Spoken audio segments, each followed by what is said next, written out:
Baik, Assalamualaikum warahmatullahi wabarakatuh.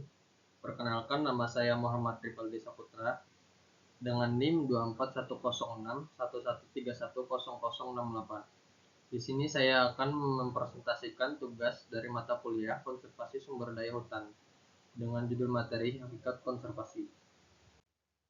Apa itu konservasi? Konservasi adalah upaya terencana untuk menjaga kelestarian, perlindungan, dan pemanfaatan sumber daya alam secara berkelanjutan. Ini bukan hanya tentang melindungi, tetapi juga tentang mengelola agar alam terus memberi manfaat. Pelestarian ekosistem, menjaga keseimbangan ekosistem agar tetap berfungsi optimal. Manfaat berkelanjutan, memastikan sumber daya tersedia untuk generasi sekarang dan mendatang. Fokus sumber daya hutan, prioritasi pada keanekaragaman hayati, tanah, dan air di ekosistem hutan. Tiga pilar tujuan konservasi. Konservasi memiliki tujuan multidimensional yang saling terkait, mencakup aspek ekologi, sosial, dan ekonomi untuk berkelanjutan bumi kita.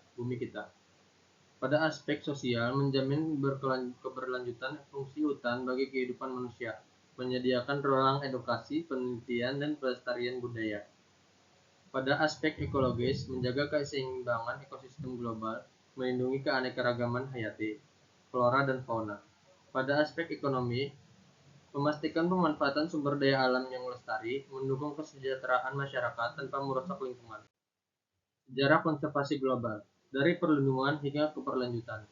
Gerakan konservasi global telah mengalami transformasi signifikan berawal dari perlindungan spesies hingga menjadi pengelolaan ekosistem yang komprehensif. Pada abad ke-19, awal mula gerakan konservasi pertama kali muncul di Amerika dan Eropa. Fokus pada pelestarian alam, pendirian Taman Nasional Yellowstone pada tahun 1872 menjadi tonggak penting. Perkembangan konsep konservasi tidak lagi tentang perlindungan satwa, tetapi berkembang menjadi konsep pengelolaan sumber daya alam yang berkelanjutan dan berintegritas. Titik balik kesadaran global.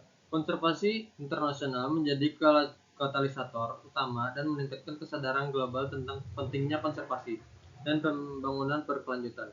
Pada tahun 1972, konservasi Stockholm meningkatnya perhatian dunia terhadap masalah lingkungan dan hubungan antara lingkungan dan pembangunan. Pada tahun 1987, laporan Brundtland memperkenalkan definisi pembangunan berkelanjutan yang sangat berpengaruh, yakni memenuhi kebutuhan saat ini tanpa mengorbankan kemampuan generasi mendatang.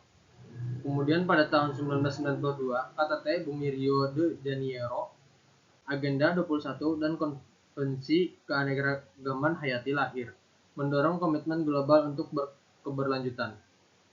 Pada tahun 2015, Tujuan Pembangunan Berkelanjutan (SDGs) melanjutkan semangat KTT Bumi. PBB menetapkan 17 tujuan global untuk mencapai masa depan yang lebih baik dan berkelanjutan. Perjalanan konservasi di Indonesia, dari kolonial hingga kolaborasi. Sejarah konservasi di Indonesia mencerminkan evolusi dari upaya perlindungan parsial menjadi pendekatan holistik yang melibatkan berbagai pihak. Landasan hukum konservasi di Indonesia. Regulasi yang kuat menjadi fondasi penting untuk memastikan pelaksanaan konservasi yang efektif dan berkelanjutan di seluruh wilayah Indonesia. Undang-Undang Nomor 5 Tahun 1990 tentang Konservasi Sumber Daya Alam, Hayati dan Ekosistemnya menjadi payung hukum utama. Peraturan pemerintah. Berbagai PP mengatur detail teknis seperti konservasi tanah, air, dan keanekaragaman hayati.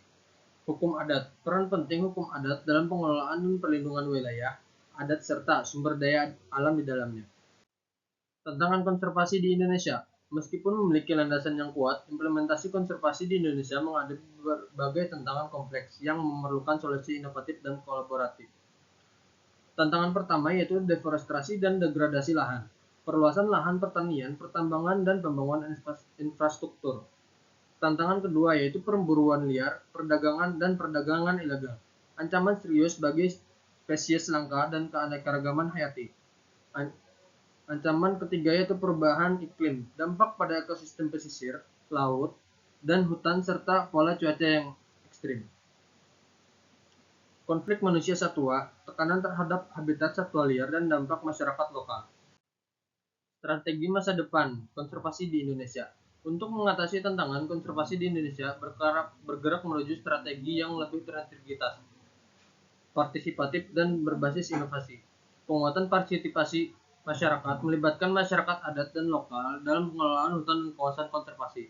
Pemanfaatan teknologi, penggunaan citra satelit, drone, dan AI untuk pemantauan dan penegakan hukum.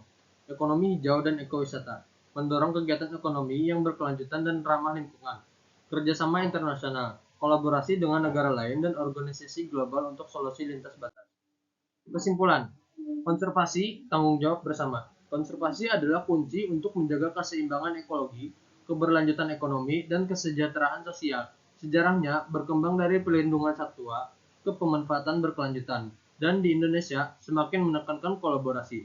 Ekologi sehat, melindungi keanekaragaman hayati dan ekosistem vital. Ekonomi lestari, memastikan pemanfaatan sumber daya yang bertanggung jawab. Masyarakat sejahtera, menjamin hak dan partisipasi komunitas dalam pengelolaan alam.